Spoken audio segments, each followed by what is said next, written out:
Гласници на надежта.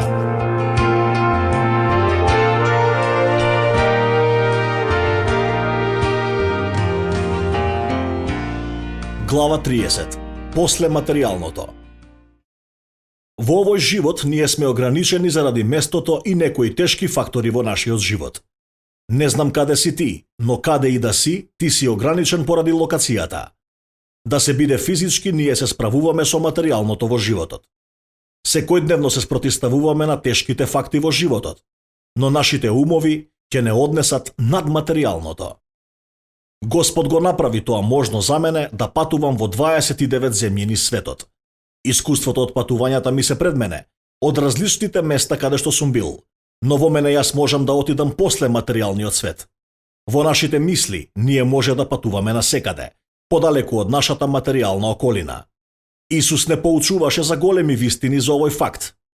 Во Евангелие по Јован, 6 глава, од 60 до 65 стих, ќе го видиме тоа. Кога го слушнаа тоа, голем број оследбеници на Исус рекоа: "Тешко е ова учење, кој може да го слуша?" Свесен дека неговите ученици мрморат за тоа, Исус им рече: "Зар ова ве натера да потклекнете?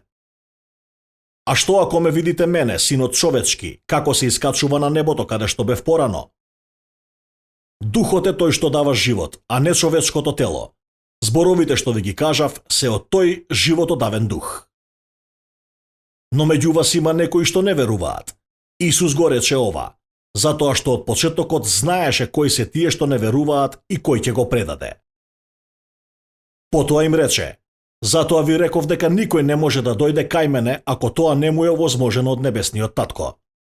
Во овие стихови Исус обединува одредени факти кои докажуваат дека може да живееме.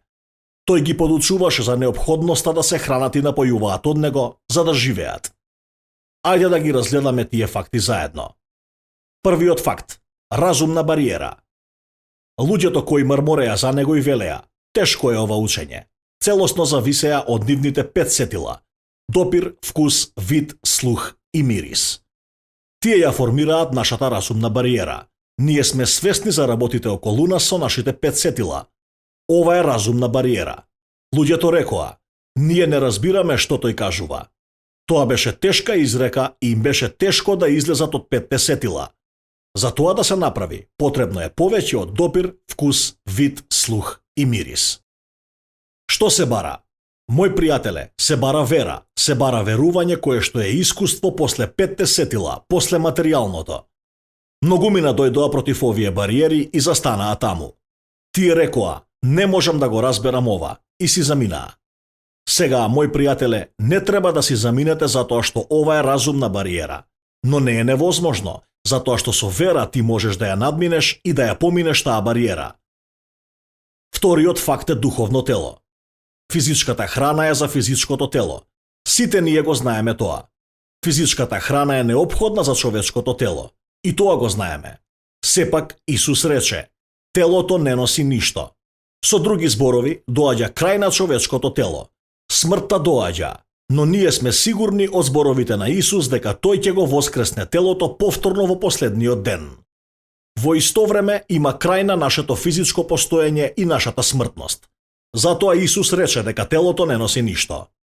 Исто има и духовна храна за духовното тело. Дали примети во текстот каде Исус рече: "Духот е тој што дава живот." Зборовите што ви ги кажав се од тој животодавен дух. Тоа значи дека има и духовно тело. Ние не сме само телесни, мој пријателе, ние сме и духовни. Тоа е една важна вистина и за тебе и за мене, за која треба да се држиме. Тоа е факт кој Исус го постави тука кога рече: "Зборовите што ви ги кажав се од тој животодавен дух." Тоа значи дека има друго постоење, има нешто после материјалното. Ние имаме духовни тела. Дали знаеш дека имаш духовно тело? Како ќе го храниш тоа духовно тело? Знаеш да го храниш твоето физичко тело, но што за духовното тело? Мора да биде и тоа нахрането. Тоа не можеш да го храниш со телесна храна, мора да биде нахрането со духовна храна. Затоа што материјалното не е основното. Исус рече: "Зборовите што ви ги кажав се таа храна." Тоа значи дека има духовно тело.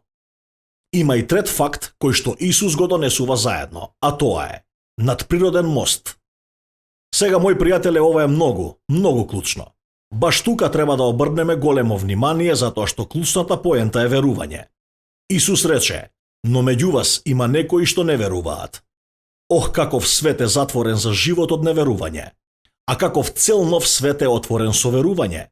Тој рече: "Но меѓу вас има некои што не веруваат, затоа што тие не веруваат, тие самите си затворија голем свет.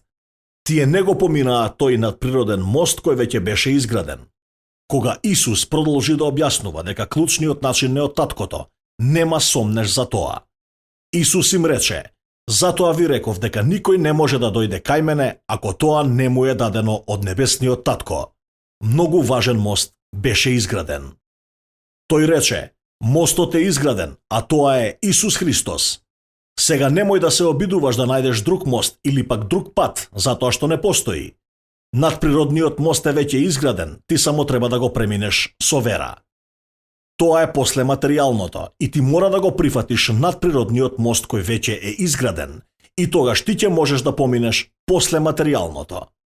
Ние сме создадени за ова, може да се вклопиме во тоа, откако ќе ги прифатиме фактите што Исус ги стави заедно тука. Фактот ни докажува на нас дека ние сме создадени за живот после материјалното, затоа што нашите сетила не можат да ја надминат бариерата.